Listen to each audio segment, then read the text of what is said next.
देखिए एक ये सवाल है, किसी ने जो है मोदी जी के ट्वीट पे ही कमेंट किया है कि बताओ यूपी वाले बाबा जी कठमुल्ला बोलकर मुल्लों को अपमानित करने का जुगाड़ कर लिया, और वहीं पर ये राजा बाबू है जो जहां खुसरो में कठमुल्लों के साथ उर्दू का लुत्फ उठा रहे हैं। बिल्कुल बिल्कुल। एक वो कहते हैं कि घर का जोगी जोगना आन गांव का सिद्ध। पुराने देहातों में कहावत होती है, घर का जोगी जोगना आन गांव का सिद्ध, कि अपने जो घर का जोगी है वो तो जोगना है, वो तो कुछ नहीं है, वो बेकार है। जिसे क्या सीधी भाषा में तो कि घर की मुर्गी दाल बराबर वाला काम। हाँ, जी के मेहनत पे जो है मोदी जी पानी फेर रहे हैं। पानी नहीं फेर रहे, वो अपने भारत के जो मुसलमान हैं उनके लिए तो डंडा फटकारने को तैयार है, लेकिन अगर वहीं से अमीर शेख, दुबई के शेख आते तो उनसे आगे बढ़ बढ़ के वो गले मिलते हैं, दिखाने के लिए कि नहीं हम मुसलमानों से नफरत नहीं करते। क्योंकि नमस्कार, आप देख रहे हैं DS4 और मैं हूं आपके साथ विनायक कुमार। देखिए अब उत्तर प्रदेश के मुख्यमंत्री के बाद देश के प्रधानमंत्री नरेंद्र मोदी का बयान आ गया है। लगातार उस पर घमासान जारी है कि आखिर ये खान मार्केट वाला गैंग कौन है, और एक तरफ जो है उर्दू कठमुल्ला जैसे शब्दों को लेकर लगातार योगी जी विवाद में है, तो वहीं अब प्रधानमंत्री के इस बयान के बाद कहा जा रहा है कि जिस काम के लिए मोदी जी को बिठाया गया था अब ये काम नहीं कर रहे। कहीं ना कहीं भारतीय जनता पार्टी के जो कोर वोटर है, जो हिंदू वोटर है, अब कहीं ना कहीं प्रधानमंत्री से ही नाराज है। सबसे पहले आपसे ही जानना चाहेंगे, एक तो उर्दू वाला बयान आया था, मुल्ला कठमुल्ला वाला, उसे आप किस तरह देखते हैं? गलत है सर, गलत है। किसी भी प्रदेश के मुखिया की ऐसी भाषा होनी ही नहीं चाहिए। क्या कहना चाहते हैं वो, क्या संदेश देना चाहते हैं मुल्ला कठमुल्ला कह के? भाई ठीक है, जिसकी जैसी सोच, जिसकी जैसी धार्मिक आस्था, वो उसी तरह से बात करेगा, उसी तरह से काम करेगा। लेकिन वो तो सरेआम कहते हैं, उन्हें पता है ना कि मैं कह दूंगा, उसके बावजूद भी मेरा बिगड़ना तो कुछ है नहीं।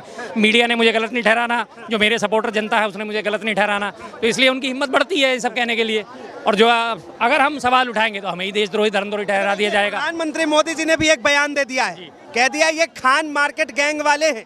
कौन सा Khan market gang? Khan market में कौन सा गैंग काम कर रहा है? अगर वो दिल्ली की खान मार्केट की बात कर रहे हैं तो उस खान मार्केट की जो सुरक्षा व्यवस्था है, अगर वहाँ पे इस तरह के गैंग सक्रिय हैं तो दिल्ली पुलिस हमारी क्या कर रही है, LG साहब हमारे क्या कर रहे हैं, गृह मंत्रालय हमारा क्या काम कर रहा है, उसे देखना चाहिए कि किस तरह के नए नए गैंग पनप रहे हैं। लेकिन ऐसा कुछ भी नहीं है।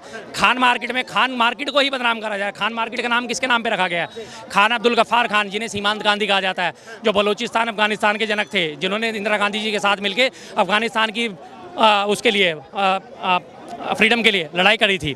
बादशाह खान जी ने कहा जाता था, उनके नाम पे वो खान मार्केट रखा गया। आज उस खान मार्केट को कितना बड़ा बदनाम कर रहे हैं वो। खान मार्केट में दुकानें हैं भाई, वहाँ कोई पॉलिटिकल थ्योरी थोड़ी चलती हैं, वहाँ कोई पॉलिटिकल मीटिंगें थोड़ी होती हैं। खान मार्केट एक मार्केट है प्रॉपर, लेकिन ये नए नए शब्द ढूंढने में, नए नए गणना करने में नंबर 1 है। सूफी संतों का समारोह चल रहा था, पुराने गीत संगीत का। आज से जो हमने जो है, हमारी जब सरकार आई तो 1500 हमने कानून बदले। उसके बाद जो है आज से पहले जब शादियां होती थी और 10 लोग भी डांस कर लेते थे तो दूल्हे सहित जो है पूरे बारातों को अरेस्ट कर लिया जाता था। कहाँ कर लिया जाता था? किसने कर लिया? आज से 10 साल पहले की वो बात कर रहे हैं? नहीं, हाँ, आज से पहले जब पहली जो सरकार थी। कितनी आज से पहले? 10 साल पहले ना, 10 साल पहले तो उनकी सरकार थी। 10 साल पहले की सरकार। सर 28 साल मेरी शादी हो गई, मेरी बारात में 350 लोग नाच रहे थे। 350 लोग मेरी बारात में। मेरे कॉलेज के इतने सारे फ्रेंड्स थे, मेरे मित्र मंडल बहुत बड़ा है, 350 लोग मेरी बारात में नाच रहे थे और हम 1 किलोमीटर तक अपनी बारात लेके गए थे। किसी ने कोई अरेस्ट नहीं करा। डीजे भी चला, सब काम हुए थे। डीजे भी चल रहा था, बैंड भी बज रहा था, ढोल भी बज रहे थे, किसी ने अरेस्ट नहीं करा। मेरे दोस्तों की सारी शादियां हुई, कम से कम 300, 400 लोग उनमें बारातों में नाचे हैं। किसने अरेस्ट कर लिया? कब अरेस्ट कर लिया? कहाँ अरेस्ट कर लिया? खामा की पता नहीं कहाँ की वो पेपर की उड़ाने लग जाते हैं यार। प्रधानमंत्री है, गरिमा का ध्यान रखिए साहब, गरिमा का ध्यान रखिए। कहाँ किसको अरेस्ट कर लिया? अरेस्ट किनको करा जाता है? जब दलित घोड़े चढ़ता है उसकी बात करिए, और वो आपके राज्य में हो रहा है। अभी राजस्थान में एक दूल्हे को, दलित को घोड़ी चढ़ने के लिए 2 थानों की पुलिस लगी थी, नीमच थाने की और उसके साथ में एक और थाना था। 2 थानों की पुलिस के कम से कम 75 लोग आए थे, तब जाके वो दूल्हा जो है घोड़ी चढ़ पाया था। ऐसे होता है, ये काम होता है आपके राज्य में। ये काम होता है कि दलित को बैठा के उसके सिर पे पेशाब कर दिया जाता है। दलित ने अगर मूछें उमेट ली तो उसको गोली मार दी जाती है। ये काम आपके राज्य में होता है। ये कांग्रेस के काम में, ये राज्य में ये काम नहीं हुआ करते थे। बारातें खूब गई हैं, सैकड़ों हजारों लाखों बारातें गई हैं और अभी भी जा रही हैं, और पहले भी खूब जाती थी। कभी कोई रोक टोक नहीं होती थी। खामा की पता नहीं कहाँ से बेसर पैर के लिए आते हैं। लेकिन फिर वो उनका मकसद क्या था? उन्होंने कहा क्यों? मकसद तो कुछ नहीं होता उनकी बातों का। अगर आप मकसद ढूंढने लगेंगे, भाई साहब आपके सिर पे इतने बढ़िया घने बाल हैं, सारे उड़ जाएंगे। मतलब प्रधानमंत्री के बातों के कोई वो नहीं। कौन सा मकसद है? अगर वो गटर की गैस से चाय बना रहे हैं, क्या उसका कोई मकसद है? बताइए, है कोई मकसद? गटर की गैस से गटर पे ढक्कन उल्टा करके रख दिया, उसमें पाइप निकाल दिया और पाइप को मैंने चूल्हे से कनेक्ट कर दिया। अब गैस चल रही है और मैं चाय बना रहा हूँ, और मैं ट्यूब में, ट्रैक्टर की ट्यूब में जो है मैंने उस गैस को भर लिया है। किसी भी एक छोटी सी साइकिल की ट्यूब में भी आप बिना पंप को, बिना प्रेशर मारे गैस भर के दिखा दीजिए। कहा जा रहा है कि रडार है, बादल आ जाएंगे तो रडार काम नहीं करेंगे। पूरे वर्ल्ड की थ्योरी फेल। एक तरफ से जो है योगी जी लगातार ऐसी बयान देकर पूरे जो है मोर्चा को संभाल के रखते हैं और दूसरी तरफ से मोदी जी जो है सूफी संतों के प्रोग्राम में चले जाते हैं, तो कहीं ना कहीं जो है बीजेपी का बैलेंस गड़बड़ा जाता है। बैलेंस तो उनका गड़बड़ाया हुआ है, शुरू से ही सारा बैलेंस गड़बड़ाया हुआ है। लगातार ये सिर्फ दिखावे के हाथी के दांत खाने की और दिखाने की ओर। हाथी खाता कुछ और है, दिखाता कुछ और है। खाने के उसके 4 दांत छोटे छोटे होते हैं, दिखाने के लिए इतने बड़े लंबे दांत होते हैं। तो इनकी बीजेपी वालों की वही हालत है, हाथी के दांत। आपको याद है पिछले लोकसभा इलेक्शन से पहले मोदी जी ने बयान दिया था वाराणसी में, मैं हिंदू मुस्लिम की राजनीति नहीं करता। अगर मैं हिंदू मुस्लिम की राजनीति करूं तो मैं 24 घंटे भी अपने सार्वजनिक जीवन में रहने का अधिकारी नहीं हूं। अगले दिन ही बनासकांठा गुजरात में गए, वहां जाते उन्होंने शौर्य शुरू कर दिया। आपके हिस्से का जो राशन होता है, आपके हिस्से की जो सुविधाएं होती हैं, तहमद वाले टोपी वाले ले जाते हैं। उनसे अगर आपको बचना है तो आपको बीजेपी को वोट करना पड़ेगा। अगले दिन आ गए हिंदू मुस्लिम पे। बताइए, है उनकी कोई भी बात विश्वास करने लायक? कौन सी बात विश्वास करने लायक है? लेकिन देखिए, योगी जी एक तरफ जो है कहते हैं गिद्ध और सुअर विपक्षियों को, अब जो है मोदी जी कहते हैं कि खान मार्केट गैंग वाले विपक्ष, तो विपक्ष इस पे एक्शन क्यों नहीं? विपक्ष एक्शन कैसे लेगा? विपक्ष अपनी बात मीडिया के थ्रू ही तो रखेगा। मीडिया उनकी चरण चुंबकता में लगा रहता है, मीडिया उनकी चाटुकारिता में लगा रहता है। किसी भी मीडिया चैनल को आज आपने देखा कि इनसे काउंटर सवाल करते हुए किसी मीडिया चैनल ने ये उठाया सवाल आज तक? कुंभ को निपट भी गया, कुंभ 45 दिन का कुंभ था, निपट भी गया। उसके बाद उसमें 30 लोग एज प्रशासन मारे गए।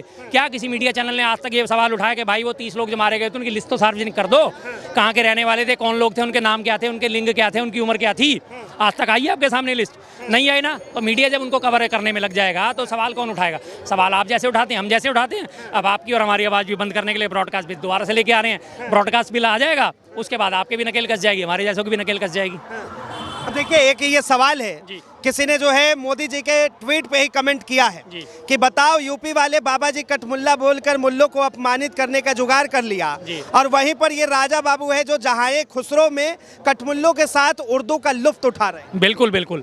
एक वो कहते हैं कि घर का जोगी जोगना आन गांव का सिद्ध। पुराने देहातों में कहावत होती है, घर का जोगी जोगना आन गांव का सिद्ध, कि अपने जो घर का जोगी है वो तो जोगना है, वो तो कुछ नहीं है, वो बेकार है। जिसे क्या सीधी भाषा में है तो कि घर की मुर्गी दाल बराबर वाला काम। हाँ, मेहनत पे जो है मोदी जी पानी फेर रहे हैं। पानी नहीं फेर रहे, वो अपने भारत के जो मुसलमान हैं उनके लिए तो डंडा फटकारने को तैयार है। लेकिन अगर वहीं से अमीर शेख, दुबई के शेख आते तो उनसे आगे बढ़ बढ़ के वो गले मिलते हैं, दिखाने के लिए कि नहीं, हम मुसलमानों से नफरत नहीं करते, क्योंकि वहाँ से तेल आना बंद हो जाएगा, वहाँ से इंपोर्ट एक्सपोर्ट बंद हो जाएगा, वहाँ से डॉलर मिलने बंद हो जाएंगे, वहाँ से रियाद आने, सऊदी रियाल आने बंद हो जाएंगे। इसलिए वो बैलेंस करके चलते हैं। लेकिन दिल्ली में अगर कोई बात कर दे, यूपी में अगर कोई मुसलमान बात कर दे तो उसे फौरन वहीं का वहीं नेस्तो नाबूद कर दिया जाता है। तो ये सिर्फ दिखाने की राजनीति है और कुछ नहीं है। दिखाने के लिए शोरूम उनका ये है, बाकी गोदाम में अंदर क्या भरा पड़ा है सब जानते हैं। देखिए, योगी जी विज्ञान पढ़ाकर जो है मुस्लिम के बच्चों को भी विदेश भेजना चाहते हैं। बिल्कुल बिल्कुल बिल्कुल, विज्ञान पढ़ाइए। कि हमारे पाठ्यक्रम में विज्ञान शामिल नहीं होता, तीसरी क्लास से विज्ञान शामिल हो जाता है। उर्दू क्यों नहीं पढ़ाया जाए? भाषा है। जब आप सारी भाषाओं को पढ़ाते हैं, 15 भाषाएं हमारे नोट के पीछे लिखी होती हैं, तो 15 भाषाओं का हम सम्मान करते हैं ना। अगर 15 भाषाओं का सम्मान नहीं करते तो नोट के पीछे 15 भाषाएं क्यों होती? और अब तो 16 हो गई हैं, एक और भाषा को इसमें शामिल कर लिया गया है। 16 भाषाएं, तो भाषाएं हमारी सांस्कृतिक विरासत होती हैं, उन्हें पढ़ाना जरूरी है, उनको आगे प्रचार प्रसार जरूरी है, लगातार जरूरी है। उर्दू भी पढ़ाइए, हिंदी भी पढ़ाइए, बांग्ला भी पढ़ाइए, उड़िया भी पढ़ाइए, सब पढ़ाइए, मैथिली भी पढ़ाइए, सब चीज़ें जो भी भोजपुरी है, सब है, सब भाषाओं का आगे होना चाहिए। जितनी विविधता हमारे देश में है, अनेकता में एकता, कहीं और आपको देखने को ही नहीं मिलेगी। तो उस विविधता को कायम रखते हुए लगातार इन सब चीज़ों का प्रचार प्रसार बेहद जरूरी है। शर्मा जी, बार बार जो है भारतीय जनता पार्टी के तमाम नेता, लगता नहीं है कि ये नफरत पैदा कर सकते हैं? बिल्कुल करते हैं। बीजेपी की स्थापना ही नफरत की उस पर हुई थी। नफरत तो इनकी नींव में गड़ी हुई है। नफरत का आप हिसाब देखिए, 6 अप्रैल 1980 को बीजेपी की स्थापना होती है। 10 साल तक इनका कहीं कोई वजूद नहीं होता। 80 से 90 तक इनके पास कोई बेस नहीं बनता इनका, कहीं इनके पास कोई ना वो नहीं बनते, ना जनाधार नहीं बनता इनका। उसके बाद 1990 में क्या होता है, सोमनाथ से अयोध्या की रथ यात्रा निकाली जाती है। सबसे पहली रथ यात्रा आडवाणी जी ने निकाली थी, जो और उन्होंने जहाँ जहाँ से यात्रा निकाली वहीं उन्होंने उत्तेजक भाषण दिए, वहीं दंगे भड़के। उसके बाद इन्होंने लगातार उस हिंदू मुस्लिम को, जब इन्होंने देख लिया कि हमारे लिए चीज़ सफल हो गई है, इन्होंने उसको लगातार बढ़ावा देना शुरू कर। 92 में उसकी परिणति क्या मिली? बाबरी मस्जिद। 4 में फिर वापस कांग्रेस आई। इन्होंने फिर उसके बाद दोबारा से हिंदू मुस्लिम और राम और इनको सबको, रामकृष्ण जन्मभूमि, इनके क्या होते हैं, अयोध्या तो जाकी है, मथुरा काशी बाकी है। जब इन्होंने देख लिया कि सारा वोटर ही मुझे हमारा हिंदू मुस्लिम में गोल बंद हो रहा है, तो हिंदू मुस्लिम की राजनीति क्यों ना करे? हिंदू मुस्लिम की राजनीति में उलझा के हिंदू खतरे में है, अब तुम खतरे में हो इसलिए 1200 रुपये के सिलेंडर की बात मत करना। हिंदू खतरे में इसलिए पेट्रोल 100 रुपये हो गया, इसकी बात मत करना। हिंदू खतरे में इसलिए बहन बेटियों की इज्जत अगर मणिपुर में लुट रही है तो लुटती रहने दो, लेकिन तुम खतरे में इसलिए उनकी बात मत करना। बहन बेटियों के साथ सरेआम राह चलते बलात्कार हो जाता है, लेकिन हिंदू खतरे में इसलिए उनकी बात मत करना। जब इनकी दुकानदारी इन चीज़ों पर चल रही है तो फिर वो क्यों जाएंगे दूसरी तरफ? प्रधानमंत्री को हिंदू हृदय सम्राट समझकर ही गद्दी पे बिठाया गया था, और इस बार जो है 243 दिया है। अब अगली बार पता चले कि कहीं सत्ता न फिसल जाए। 240 दिए थे हिंदू हृदय सम्राट को, इसीलिए क्योंकि संविधान की हत्या करने चले थे और संविधान की रक्षा करने के लिए लोगों ने उनको सबक सिखाया। कम से कम 240 पे आके वो टिक गए। रही बात हिंदू हृदय सम्राट की, तो अगर हमारे देश में 140 करोड़ की जनसंख्या है तो 100 करोड़ हिंदू है तो 40 करोड़ बाकी भी तो है ना। आप ये क्यों नहीं कहते कि भारत की जनसंख्या के हृदय सम्राट, भारत के हृदय सम्राट क्यों नहीं कहते? आप एक ही टारगेट को एक को लेके चल रहे हो ना, हिंदू हृदय सम्राट। आप ये नहीं कहते मुस्लिम हृदय सम्राट भी, क्रिश्चियन हृदय सम्राट भी, जैन हृदय सम्राट भी, बौद्ध हृदय सम्राट भी, पूरे भारतवर्षियों के हृदय सम्राट क्यों नहीं कहते? क्यों कहेंगे वो? क्योंकि उनकी दुकानदारी चल रही है ना। उस 100 करोड़ में से 40% वोट उन्हें मिल रहा है ना।